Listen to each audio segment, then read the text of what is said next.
Hey everybody, welcome back to World History. So, in terms of what we're going to accomplish today, you have your bell ringer. What three aggressive steps did Hitler take? I will remind you that is sending troops into the Rhineland, annexing Austria, and taking the Sudetenland from Czechoslovakia. We're going to do section 2, notes and quiz. You have a web quest, and you're going to have time to work on your review guide. Our learning objectives for today are to explain the events of the Holocaust, to identify major battles on the Eastern and Western fronts, and analyze the causes of the United States joining the war. I will give a bit of a content warning. Today we will be discussing the Holocaust, so please make sure you're in a place where you can safely handle the topics and information we're talking about today. And if you need help, please reach out to an adult, or whether that be me or a parent, if you are having trouble after completing this section of notes. Well, without further ado, let's get started.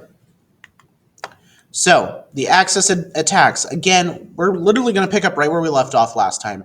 Basically, it was like a to be continued. The Nazis invade Poland in September of 1939, utilizing the Blitzkrieg or Lightning War. This is utilizing improved tank and air power technology and the Luftwaffe, Germany's air force. They're going to strike first. And all at the same time, Stalin is invading from the east, and pretty much Poland is gone. Britain and France couldn't help due to their location, so in response, they declare war. Again, this is pretty much just like a continuation of exactly where we stopped on last time. So, the Axis attacks continued. Now, we have to talk about the miracle of Dunkirk. France and Britain were behind the Maginot Line, a defensive line built in the 30s to deter invasion by Germany and force them to move around the fortifications. You did a bit of a reading on this last time. If you look at this map in the upper right-hand corner, you'll see these lines. The red solid lines indicate like they've actually finished it. It is a very strong thing. They're not going to get in. Those red dashes are weak fortifications or ones that weren't completed.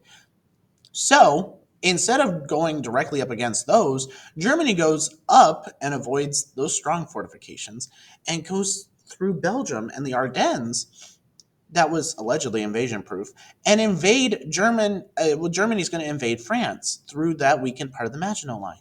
So in May 1940, at Dunkirk, a port in France, 300,000 Allied troops were evacuated that were trapped between Nazis and the English Channel. From this, we actually see a number of British civilian ships and like fishing boats and merchant vessels helping ferry troops from the French coast to Britain. This massively raised British morale. However, this marks the beginning of France being occupied by the Nazis. So, like I said, France is going to fall. And it's kind of ironic in the sense that they'll sign surrender papers in the same railroad car that Germany signed the armistice during World War I. Now, technically, only the northern part of France is occupied. The southern part is free. Technically, not really. Vichy is going to be established as a capital of the German puppet state in southern France. Now, at this point, France is out. Like, they're gone. Germany thought Britain would then fold. But there's a bit of defiance from new Prime Minister Sir Winston Churchill. So the Nazis then embark upon Operation Sea Lion, an invasion of Britain, utilizing massive airstrikes against military targets and then cities. This is where we get the Blitz against London. But Britain is way more determined than Hitler thought. And Hitler fails to take Britain. This is the only time he's going to attempt to invade Britain. He's not going to try after this. He is going to continue bombing raids, but he's not going to attempt any sort of main invasion for the rest of the war. So, jumping to the African front, we have General Erwin Rommel, a brilliant Nazi commander known as Desert Fox, so that was his code name. He's going to push the British out of Libya to Egypt. At the same time, Italy invades Greece, with Germany reinforcing them. At this point, the Axis add a lot of the Slavic countries: Greece, Yugoslavia, Bulgaria, and Hungary. By 1941, the Axis powers or the Allies controlled most of Europe. It's important to understand, if we were to take a timestamp look at the map of Europe, at this point, by 1941, the Axis powers control majority of Europe. with a few notable exceptions. Mainly, they were countries that maintained neutrality, like Spain and surprisingly Switzerland. Switzerland has always remained neutral, and like everybody just leaves them alone. Like nobody messes with Switzerland. It's at this point Hitler makes a bad decision. It's great for Britain, but is bad, very bad for Germany. This is known as Operation Barbarossa.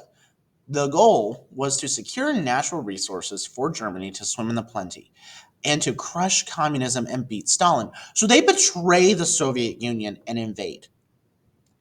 Stalin is pretty much caught with his britches around his ankles, and he loses 2.5 million soldiers. He also factories are destroyed, farm equipment, and burned crops as they retreated. So again, using that scorched earth tactic that was successful against Napoleon. It's also going to be successful against the Germans. But by the end of 1941, Germany's in position to take Moscow and Leningrad, the capital and like one of the other major cities of the Soviet Union at this point. But they're stalled because what stopped Napoleon? The Russian winter. Boom, another winter has set in. And this is going to contribute to Germany's failures in the invasion of the Soviet Union. This leads into the siege of Leningrad. This will last 2.5 years and cost over 1 million lives. Your rations on a day to day basis were 2 pieces of bread. At this point, Stalin reaches out to the British and be like, hey, can we join you guys? And it's important to understand Germany will be unsuccessful again. While Germany was able to expand quickly, now that these major powers have mobilized, that speed that they were taking over has slowed.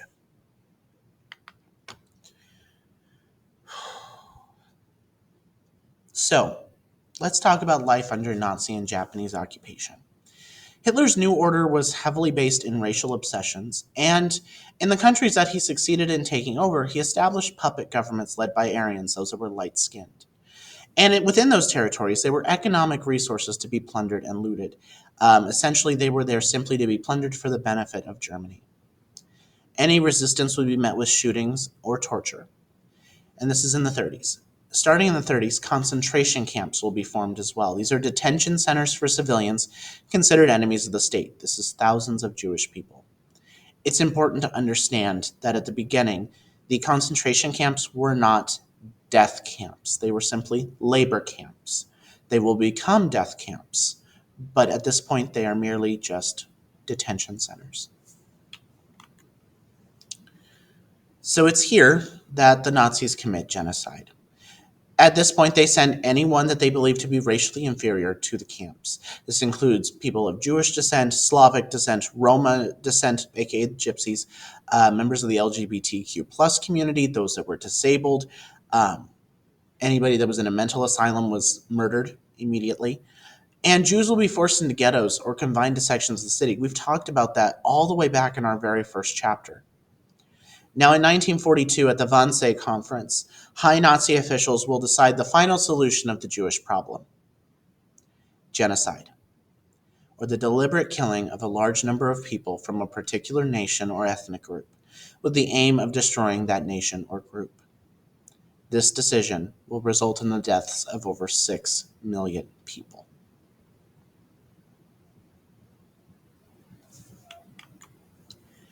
This begins the Holocaust, or a systematic genocide of about 6 million European Jews by the Nazis. This was based on religious and ethnic heritage. This was based heavily in racism and intolerance. One of the laws established by the Nazis was a bloodline law.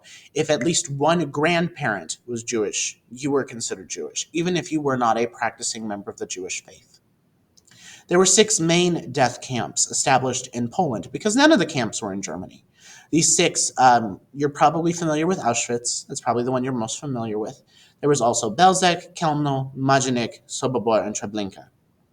Upon arrival in these camps, you were separated by gender and then again by age. Anyone over the age of 65 or under the age of 16 would be immediately sent to the gas chambers and killed.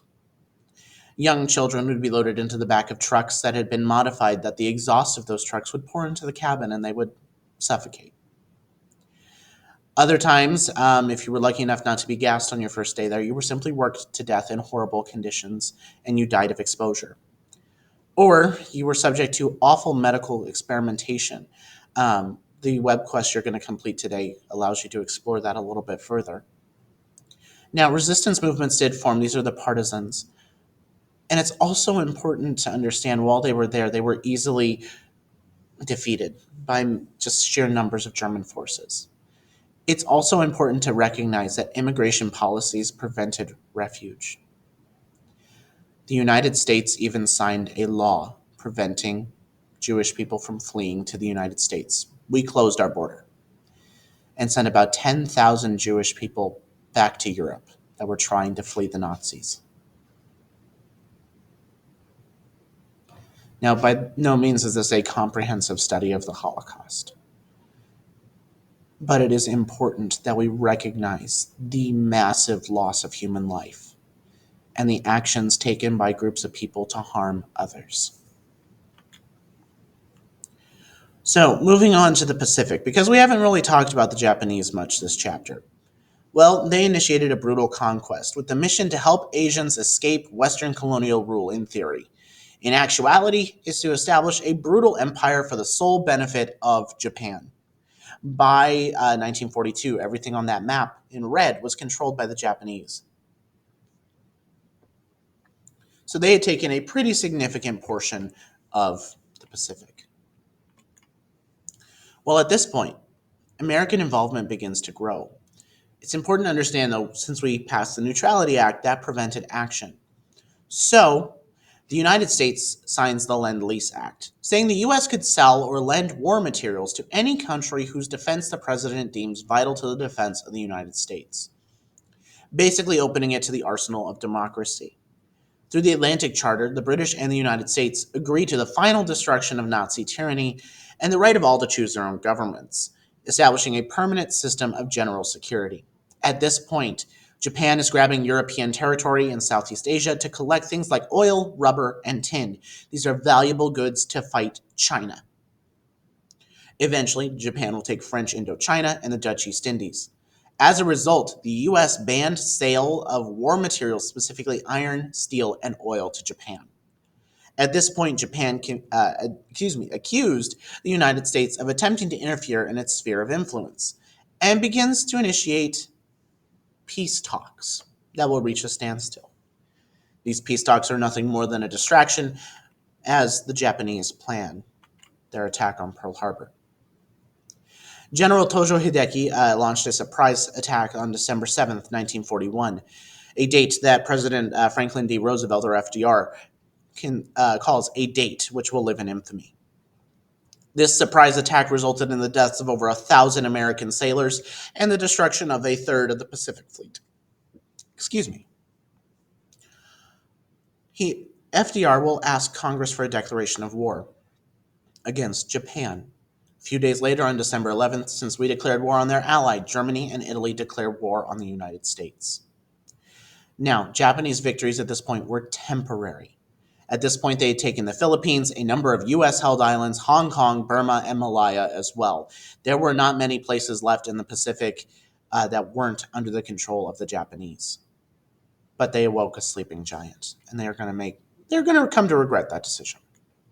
All right, that is it for notes for today. You're going to go take your section quiz and then go do the Auschwitz web quest. I'll see you all next time. Bye, everybody.